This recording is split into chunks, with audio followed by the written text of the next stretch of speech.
الحمد لله رب العالمين والصلاة والسلام على من كان وآدم بين المعرفة وعلى آله وأصحابه وأولياء أمته أجمعين. قال الله تبارك وتعالى في القرآن المجيد في شأن حبيبه مؤمنا ومؤمنا إن الله وملائكته يصلون على النبي يا أيها الذين آمنوا صلوا عليه وسلموا تسليما. الصلاة والسلام عليك يا رسول الله وعلى آلك وأصحابك يا حبيب الله. الصلاة والسلام عليك يا نبي الله وعلى آلك وأصحابك يا نور الله. مولاي صل وسلم دائما أبدا على حبيبك خير خلق كلهم. يا ربي بالمصطفى بلغ مقاصدنا واغفر لنا ما مضى يا واسع الكرم وتعالى کا احسان عظیم. اللہ تبارک و تعالیٰ نے برکت دن دیکھنا نصیب فرمایا. قربانی کے ایام جاری ہیں. سعادت مندوں نے جن کو اللہ تبارک و تعالیٰ نے سعادت عطا فرمائی، قربانی کر کے اللہ تعالیٰ کا قرب حاصل کرنے کی کوشش کی. کچھ لوگ کر چکے، کچھ لوگ آج کر رہے ہوں گے اور کچھ آنے والے دن کریں گے. اللہ پاک سب کی قربانیوں کو اپنی بارگاہ میں شرف قبولیت عطا فرمائے.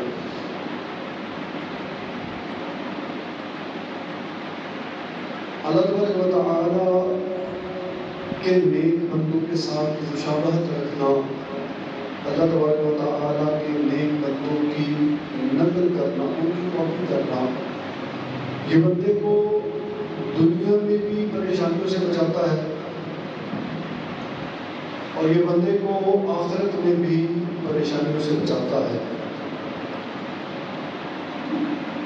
حبشہ کا بادشاہ نجاشی گزرا، جس کے پاس مسلمانوں کے ایک قافلے نے ہجرت کی کہ جب کفار مکہ نے مسلمانوں پر ظلم و ستم کی آنکھیں چڑھا دی اور طرح طرح سے مسلمانوں کو تکلیفیں دینے لگے، تو باہم مشورے کے ساتھ اور حضور پاک صلی اللہ علیہ وآلہ وسلم کی اجازت کے ساتھ یہ قافلہ، جس میں حضرت عثمان بن عفان اور حضرت جعفر اور دیگر صحابہ موجود تھے، صحابیات میں موجود تھی، یہ قافلہ سفر کرتا ہوا ایران کے بادشاہ نجاشی کے پاس پہنچا.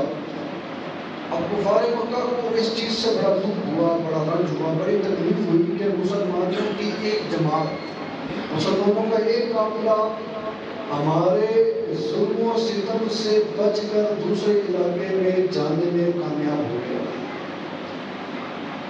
بالآخر معاملہ یوں ہوا کہ کفار بھی اس بادشاہ نجاشی کے پاس پہنچے اور جا کر کہا کہ یہ مکہ سے بھاگ کر آئے ہیں، ان کو ہمارے حوالے کر دیا جائے. بادشاہ نجاشی جو تھا بڑا عدل و انصاف کرنے والا، عدل و انصاف کے ساتھ کام لینے والا تھا. اس نے کہا میں جب تک تمہارے حوالے نہیں کروں گا جب تک میں اس قافلے کی بات نہ سنوں کہ یہ کیوں آئے. آپ نے اپنے دربار میں اس پورے قافلے کو بلایا جو ہجرت کر کے گئے تھے اور بات چیت شروع ہوئی. تو حضرت جعفر رضی اللہ تعالیٰ عنہ نے کچھ باتیں اپنی ماضی کی بیان کی، کچھ باتیں اسلام کی حقانیت کی بیان کی، کچھ باتیں وہ کہنے لگے بادشاہ سلامت ہم بتوں کی پوجا کرتے تھے، ہم اللہ کو چھوڑ کر بتوں کی عبادت کرتے تھے،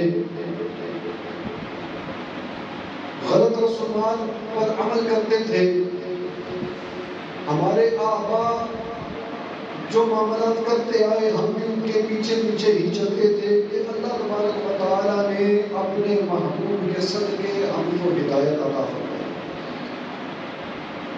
انہوں نے آ کر ہمیں اس بات کی تبلیغ کی کہ اللہ ایک ہے، اس ایک رب کی عبادت کرو. انہوں نے اس بات کی تبلیغ کی کہ اللہ کے سوا کوئی عبادت کے لائق نہیں.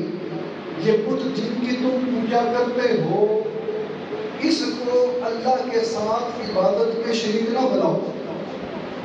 یہ بت جن کی تم پوجا کرتے ہو یہ نہ اپنی ذات کے لیے کسی نفع نقصان کے مالک ہے، نہ ہی تمہیں کوئی نقصان دے سکتے ہیں. اس طرح دیگر اور بہت ساری باتیں حضرت جعفر رضی اللہ تعالیٰ عنہ نے اس بادشاہ کے سامنے رکھی. اب کفار کو جب یہ معاملہ سمجھ آیا، معاملہ نظر آیا کہ بادشاہ عین ممکن ہے مسلمانوں کے حق میں فیصلہ کر دے، انہوں نے وہیں ایک اور چال چلی. وہ کہنے لگے بادشاہ چونکہ حضرت عیسیٰ علیہ السلام کو ماننے والا تھا، وہ کہنے لگے اچھا بادشاہ سلامت ان لوگوں سے حضرت عیسیٰ کے بارے میں پوچھو کہ یہ کیا عقیدہ رکھتے ہیں. تو حضرت جعفر نے بھی بہت ساری صفتیں بیان کی اور چند الفاظ چند جملے کا ذکر کرتا ہوں. وہ فرمانے لگے کہ ہم حضرت عیسیٰ کے بارے میں وہی یقین رکھتے ہیں، آپ پر ایمان رکھتے ہیں، وہی ایمان رکھتے ہیں جس ایمان کے رکھنے کا حکم اللہ نے قرآن پاک میں ارشاد فرمایا. ہمارے نزدیک بھی حضرت عیسیٰ اللہ کے نبی ہیں. اللہ کا حضرت مریم رضی اللہ تعالی عنہا کے بدن سے بغیر باپ کے حضرت عیسیٰ کو پیدا کیا. ہم حضرت عیسیٰ پر بھی ایمان رکھتے ہیں اور حضرت عیسیٰ سے ماقبل انبیاء پر بھی ایمان رکھتے ہیں. اور ساتھ میں سورۃ مریم کی چند آیات تلاوت فرمائی جس کو سن کر بادشاہ بے حد متاثر ہوا اور اس قدر متاثر ہوا کہ کلمہ پڑھ کر مسلمان ہو گیا. اب بادشاہ نے کہا کہ تمہیں میرے علاقے میں امن اور امان کے ساتھ رہنے کی اجازت ہے، یہاں سے تمہیں کوئی نہیں لے کر جا سکتا. بعد میں معاملہ ختم ہوا، بادشاہ کلمہ پڑھ کر مسلمان ہو گیا. لیکن بادشاہ کی قسمت ایسی رہی کہ حضور کے زمانے میں ہوتے ہوئے کلمہ تو پڑھا لیکن باقاعدہ حضور سے مل نہ پایا. صحابی بننے کے لیے کلمہ پڑھنے کے ساتھ ساتھ حضور سے ملاقات بھی ضروری ہے. یوں یہ بادشاہ تابعی بن گیا لیکن صحابی نہ بن پایا. وقت گزرتا گیا، بادشاہ نے ایک قافلہ ایک وفد حضور کی خدمت میں بھیجا. تقریباً 70 افراد پر مشتمل حضور کی خدمت میں وہ گئے. پیارے آقا صلی اللہ علیہ وسلم نے سورہ یاسین شریف کی چند آیات تلاوت فرمائی. جب اس قافلے والا نے سورہ یاسین کی تلاوت سنی اور حضور کی زبان میں سنی، ان پہ اتنا لطف آیا، اتنا مزہ آیا. حضور کی زبان میں ایسی تاثیر تھی کہ ان کے سینے روشن ہو گئے اور وہ پورے کا پورا قافلہ کلمہ پڑھ کر مسلمان ہو گیا. اب جب یہ واپس آئے بادشاہ کے پاس، نجاشی کے پاس، تو ان کے علاقے والے ان کو تانے دینے لگے، اعتراض کرنے لگے، ان پر آوازیں کسنے لگے کہ تم کیسے ہو، اپنے آبا و اجداد کا دین چھوڑ دیا، اپنے آبا و اجداد کے دین کے راستے سے بھٹک گئے ہو، اپنے آبا و اجداد کے دین کو چھوڑ کر مصطفیٰ کا کلمہ پڑھ کر مسلمان ہو گئے ہو. اللہ تبارک و تعالیٰ نے ان لوگوں پر اعتراض ہونے کی وجہ سے جو ان لوگوں نے جواب دیے، اللہ نے اس کو قرآن پاک میں ذکر کیا. جب واپس گئے لوگوں نے اعتراض کیا کہ تم مسلمان ہو گئے ہو، اپنے آبا و اجداد کے دین کو چھوڑ دیا ہے. اللہ تبارک و تعالیٰ سورہ مائدہ کی آیت نمبر 84 میں اس اعتراض اور جواب کو ذکر کرتا ہے. اللہ فرماتا ہے وما لنا، ان لوگوں نے کہا وما لنا لا نؤمن باللہ وما جاءنا من الحق ونطمع ان يدخلنا ربنا مع القوم الصالحین. کہنے لگے وما لنا لا نؤمن باللہ. لوگ جو اعتراض کرتے تھے ان کو کہنے لگے بھئی ہمیں کیا ہوا ہے کہ ہم اللہ پر ایمان نہ لائیں، ما جاءنا من الحق، اور اس پر بھی ایمان نہ لائیں کہ جو حق کے ساتھ آیا ہے، وَنَطْمَعُ أَن يُدْخِلَنَا رَبَّنَا مَعَ الْقَوْمِ الصَّالِحِينَ، اور ہمیں یہ لالچ ہے کہ ہم رب پر ایمان لائے ہیں، اللہ اس ایمان لانے کی برکت سے نیک لوگوں کے ساتھ ہمیں شامل فرما دے گا. کہنے لگے اعتراض کرنے والوں، اعتراض کرنے سے پہلے سن لو، تمہارا اعتراض کرنا بنتا ہی نہیں ہے. ہمیں کیا ہوا ہے کہ ہم ایمان نہ لائیں؟ حالانکہ ہمارا حال تو یہ ہے کہ وہ لوگ جو ہم سے پہلے ایمان لا چکے، یعنی ان سے پہلے ایمان لانے والے صحابہ، کہنے لگے وہ لوگ جو ہم سے پہلے ایمان لا چکے وہ نیکیوں میں بھی ہم سے آگے ہیں، وہ عبادت میں بھی ہم سے آگے ہیں، وہ زہد و قناعت میں بھی ہم سے آگے ہیں، ذکر و اذکار میں بھی ہم سے آگے ہیں، نیک اعمال میں بھی ہم سے آگے ہیں. اب ان کے جیسے نیک اعمال کر تو نہیں سکتے کیونکہ وہ ہم سے پہلے ایمان لے آئے ہیں، لیکن ہم اس لالچ میں، اس نیت میں ایمان لے آئے ہیں، اس نیت کو پیش نظر رکھتے ہوئے کلمہ پڑھ لیا کہ عین ممکن ہے کہ اللہ کلمہ پڑھنے کی برکت سے ہمیں بھی ان لوگوں کے اندر شامل فرما دے، ہمیں بھی نیک لوگوں کے ساتھ شامل فرما دے. جب اللہ تبارک و تعالیٰ نے ان لوگوں کی اس بات کو سنا، اللہ کو ان کی یہ بات اتنی پسند آئی. وہ محاورہ ہم نے سن رکھا ہے کہ اللہ تعالیٰ جب بخشنے پر آئے چھوٹی سی چھوٹی نیکی پر بخش دیتا ہے، اللہ تعالیٰ نوازنے پر آئے چھوٹی سی چھوٹی نیکی پر جنت عطا فرما دیتا ہے. بڑا مشہور وہ کتے والا واقعہ ہے کہ کتا کنویں کے کنارے کیسا تھا، ایک عورت آئی، اس نے اپنا جوتا اتار کر پانی نکال کر پلایا، حالانکہ وہ عورت بدکردار تھی، عورت گناہ گار تھی، عورت زیاکار تھی، لیکن اس نے اللہ کی مخلوق پر رحم کیا، اس پیاسے کی پیاس کو پورا کیا، اس کو پانی پلایا۔ اللہ نے اس وقت کے نبی کی طرف وحی فرمائی کہ نبی جا کر اس عورت کو بتا دو تیرے اس نیک عمل کے صدقے اللہ نے تیری پچھلی ساری خطاؤں کو معاف کر دیا۔ تو اللہ بخشنے پر آئے کسی ایک چھوٹی سی نیکی پر ہی بخش دیتا ہے۔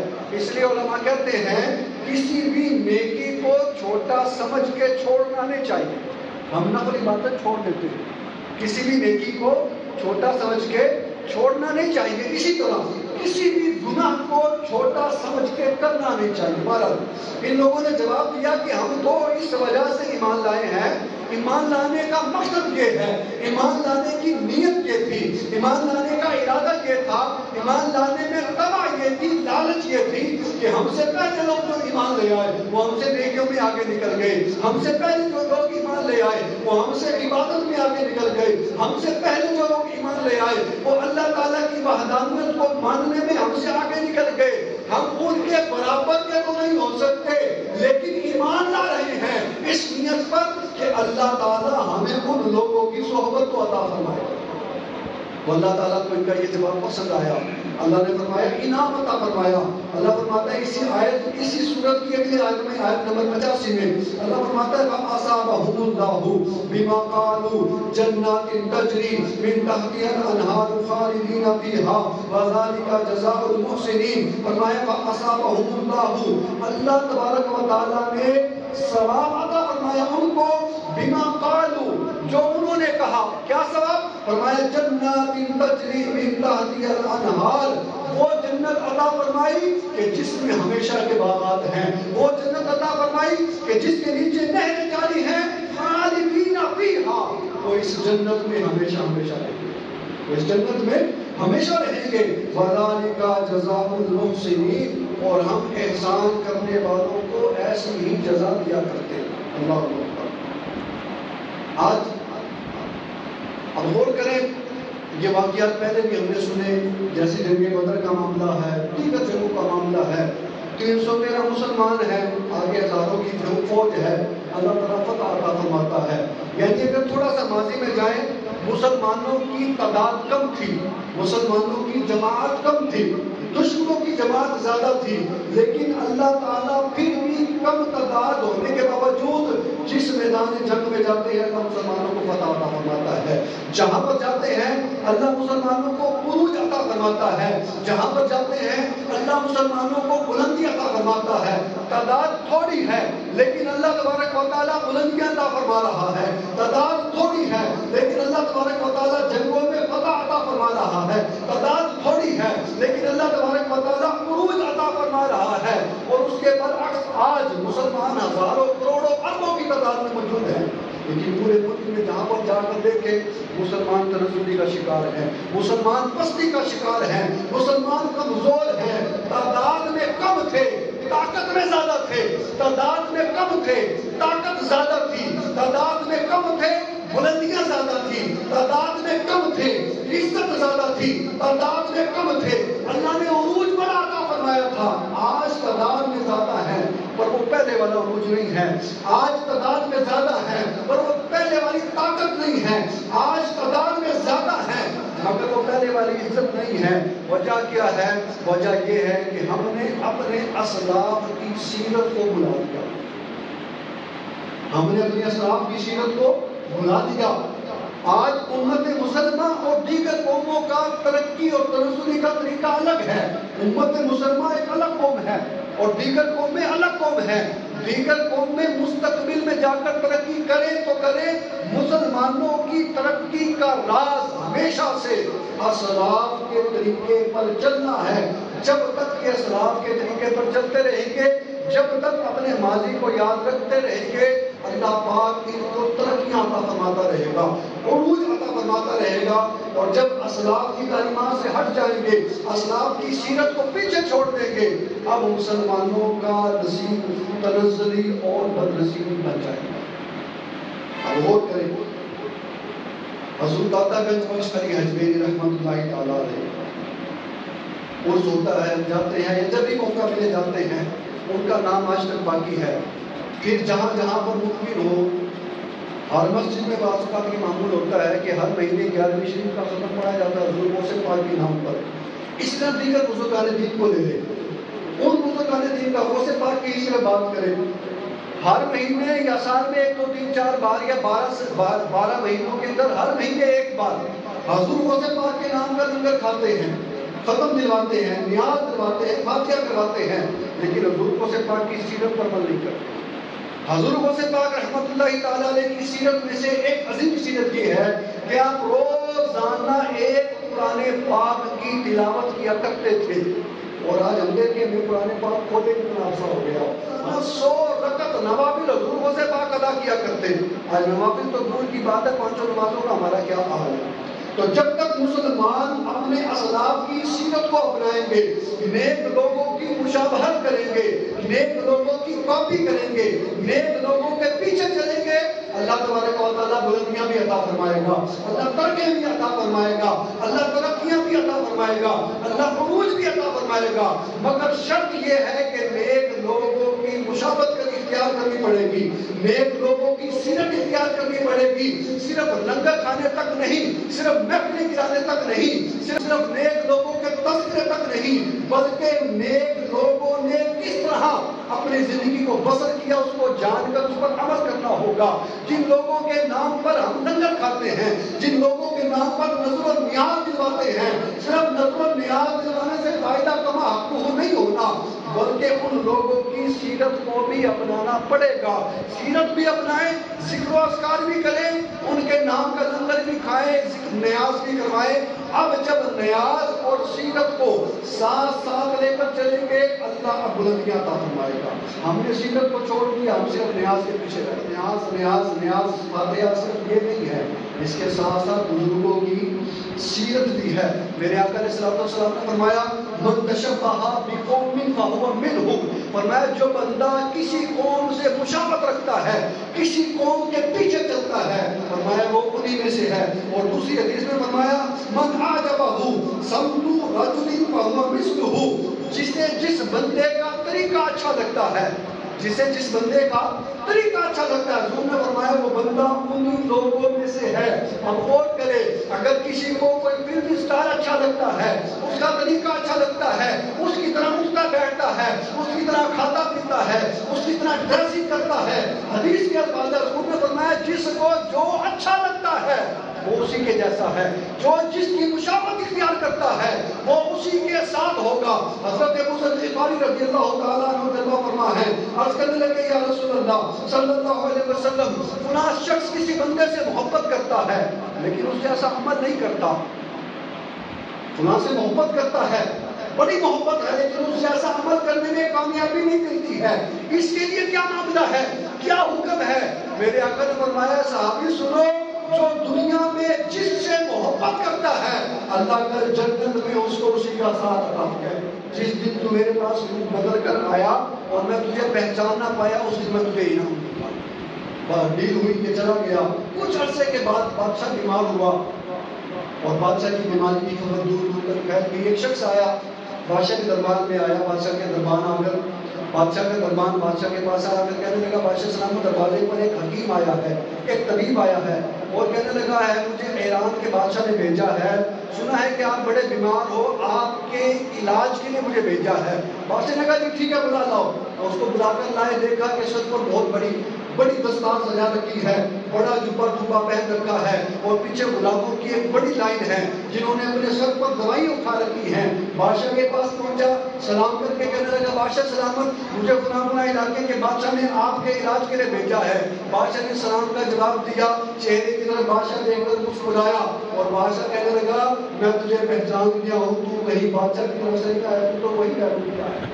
بڑا شرمندہ ہوا، واپس آ گیا۔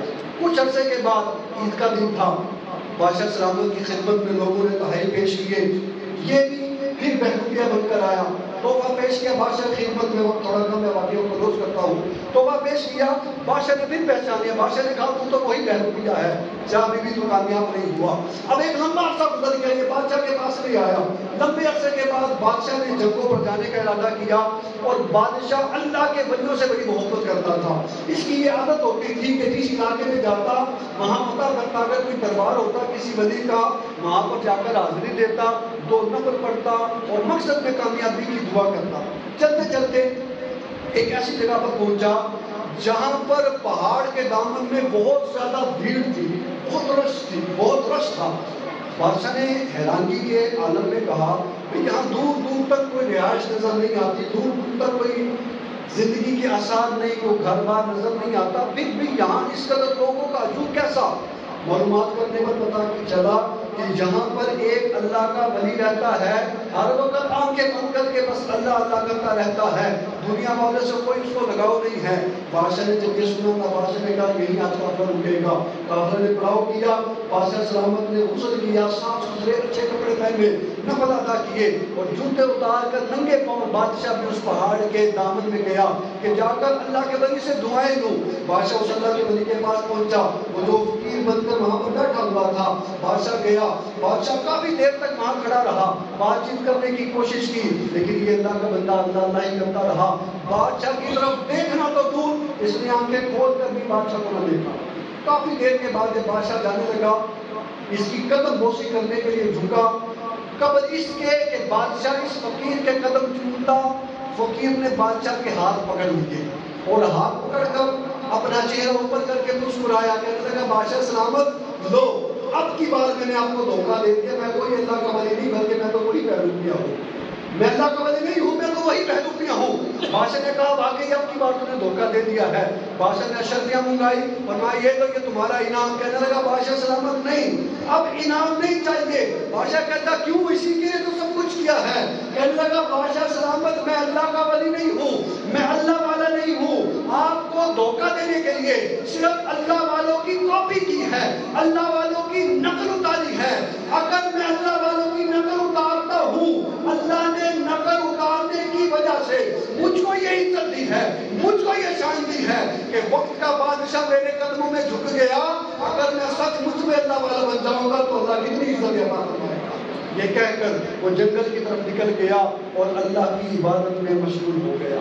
تو نیک لوگوں کی مشابہت بندے کو نیک بنا دیتی ہے۔ ایک چوروں کی جماعت چوری کر کے نکلی، راستے میں مسجد تھی، پیچھے گھر والوں کو پتہ لگ گیا چوری کر کے جا رہے، پیچھے پیچھے گھر والے آ گئے کہ چور، راستے میں مسجد تھی، چوروں نے مسجد کے اندر گئے، سامان سائڈ پر رکھ کر چھپا دیا اور نماز کی صورت بنا کر کھڑے ہو گئے۔ علاقے والے آئے، مسجد میں دیکھا چند لوگ نماز پڑھ رہے، سوچا وہ تہجد پڑھنے والے ہوں گے، دیکھ کر واپس چلے گئے، اور جب واپس گئے نا، چوروں کے سردار نے کہا کہ ہم نے وقتی طور پر نماز پڑھنے کی صورت بنائی تھی، اللہ والا ہونے کا ڈرامہ کیا تھا، اللہ نے دنیا میں ملنے والی سزا سے بچا لیا، اگر حقیقت میں اللہ والے بن جائیں گے تو اللہ دوزخ سے نہیں بچا دے گا۔ تو نیک لوگوں کی مشابہت بندے کو نیک بنا دیتی ہے۔ اللہ پاک عمل کرنے کی توفیق عطا فرمائے، آمین۔